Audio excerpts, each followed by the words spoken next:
예, 다시 요셉의 이야기로 돌아왔습니다.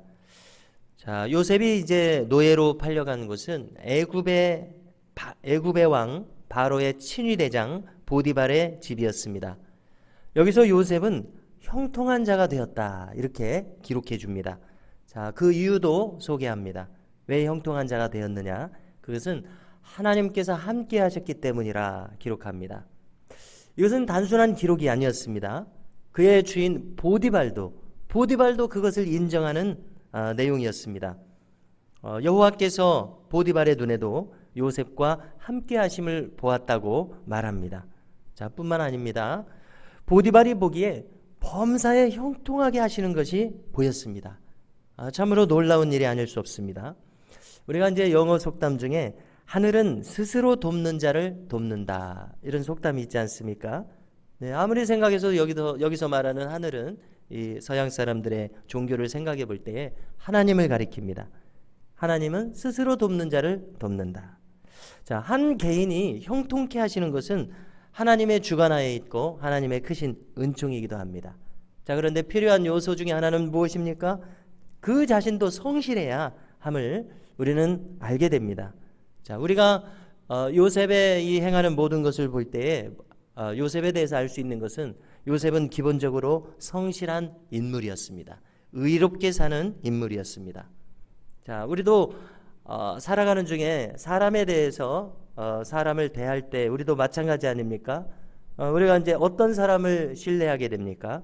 성실하고 의로운 사람을 만나게 되면 우리는 그를 쉽게 신뢰하게 됩니다.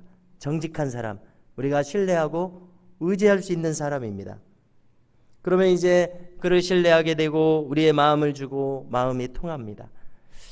상사 같으면 이 부하 직원에게 믿고 맡깁니다. 선생님 같으면 이 제자를 신뢰합니다.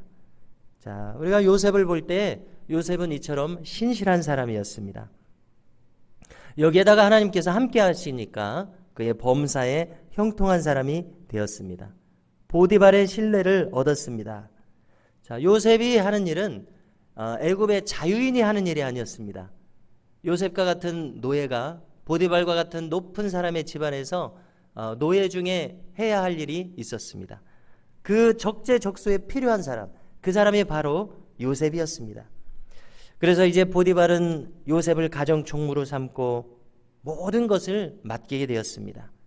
자, 그러자 또 놀라운 것은 무엇입니까? 이 보디발의 집에 복을 받았다 이렇게 기록합니다.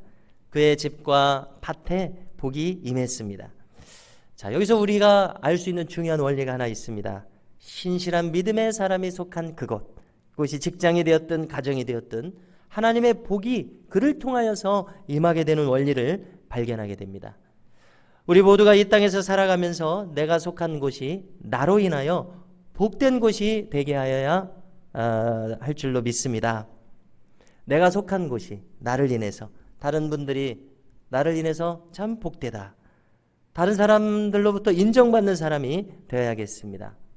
그분들이 생각할 때 저 사람은 우리에게 함께 있음으로 말미암아 우리 모두에게 도움이 되고 우리 모두에게 복을 가져다 주는 분이라는 평가를 받는 우리가 될 수 있기를 바랍니다. 자, 이렇게 형통하던 요셉에게 또 큰 문제가 생깁니다. 고난을 받게 됩니다. 자, 그것은 보디발의 아내 때문이었습니다. 그는 요셉을 유혹했습니다. 한 번만이 아니라 여러 날을 유혹했습니다. 작정하고 유혹한 것입니다. 그렇지만 요셉은 그 유혹에 넘어가지 않았습니다. 그 이유는 무엇입니까? 첫째, 자기를 지금 계속해서 신뢰하고 있는 이 주인 보디발의 신의를 깨버려서는 안 되는 이 마음을 그가 우선 가지고 있기 때문이었습니다. 둘째로 그는 신전의식이라고 하지 않습니까? 하나님 앞에 있다. 자기가 하나님 앞에서 살아가고 있다. 그 의식 때문이었습니다. 루터가 코람데오라는 말을 했습니다. 하나님 앞에서라는 라틴어입니다. 하나님 앞에서 살아간다는 의식. 루터는 그런 의식을 가지고 살아가느라고 그런 기록하는데요. 지금 요셉도 그와 같은 마음이었습니다. 9절에 보니까 내가 어찌 이 큰 악을 행하여 하나님께 죄를 지으리이까. 이와 같은 의식으로 그런 유혹을 이길 수 있었습니다. 자, 그런데 문제는 무엇입니까? 뜻을 이루지 못한 보디발의 아내가 문제입니다. 자기 손에 이제 붙든 요셉의 겉옷을 들고서 그런 요셉을 모함합니다. 소리를 지르면서 요셉을 고발합니다. 자, 대개 불의한 자가 문제를 일으킵니다. 그리고 의로운 자는 모함을 받습니다. 불의한 형들에게 요셉이 팔리지 않았습니까? 불의한 여주인에 의해서 그는 고난을 받습니다. 자, 여기서 우리가 또 주목하게 되는 것은 이 주인 보디발의 처분입니다. 우리가 조금 생각해 보면은요, 이 보디발이 만일 정말로 요셉의 혐의를 인정했다면은 그는 그 자리에서 요셉을 처단할 수 있는 그런 권한을 가지고 있는 사람입니다. 자, 그런데 그는 어떻게 했습니까? 요셉을 감옥에 가두었습니다. 요셉이 범한 그 죄에 비해서 가벼운 형벌입니다. 그리고 그의 목숨을 보존해 줍니다. 그런가 하면은 이 간수장의 신임을 얻어서 감옥의 재반 업무를 다 처리합니다. 자, 이것은 보디발의 승인이 없으면 이루어질 수 없는 일입니다. 자, 이것은 무엇을 말하는가? 보디발이 명목상으로는 벌을 주었지만 여전히 요셉을 보호하고 신뢰하지 않는가? 우리를 이렇게 생각하게 만듭니다. 19절을 보니까 보디발이 요셉을 감옥에 가두면서 심히 노한지라 이렇게 말합니다. 자, 우리가 다른 각도에서 생각해 보려고 합니다. 어쩌면은 이 매일 유혹했던 자기 아내에 대해서 심히 노한 것이 아닌가 생각해 보는 것입니다. 그는 평소 자기 아내의 소행을 알고 있었을 것입니다.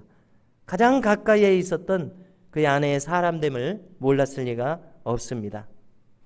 심히 노한지라 이런 차원에서 생각해 봅니다. 자, 요셉의 감옥행은 오히려 이 요셉을 보호하는 장소가 되었습니다. 그리고 그 어디를 가든지 신임받는 사람이라는 것을 확인하는 사건이 됩니다. 그리고 바로의 고위 관료들과 교분을 쌓는 새로운 교회로 인도받는 것을 보게 됩니다.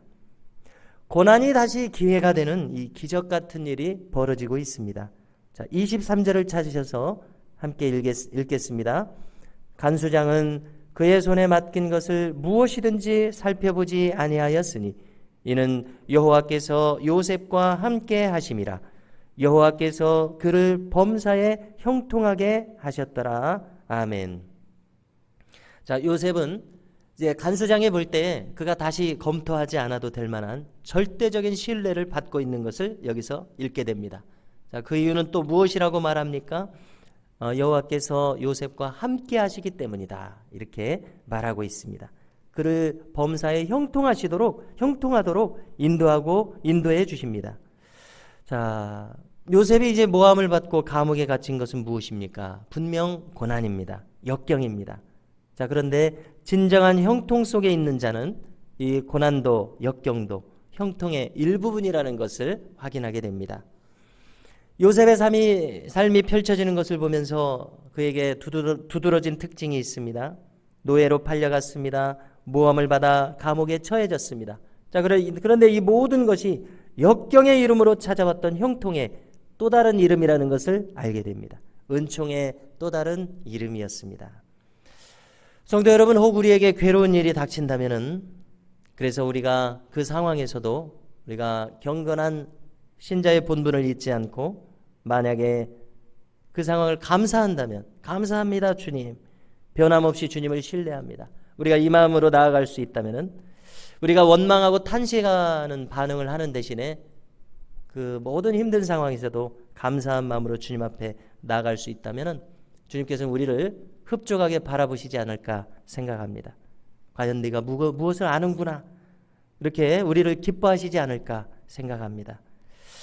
우리가 어떤 상황을 당하더라도 감사와 찬송을 하나님께 돌려서 영광을 돌려서 우리에게 찾아온 모든 것을 신뢰함으로 자유함으로 반응할 수 있는 이와 같은 축복이 우리에게 있기를 간절히 소망합니다.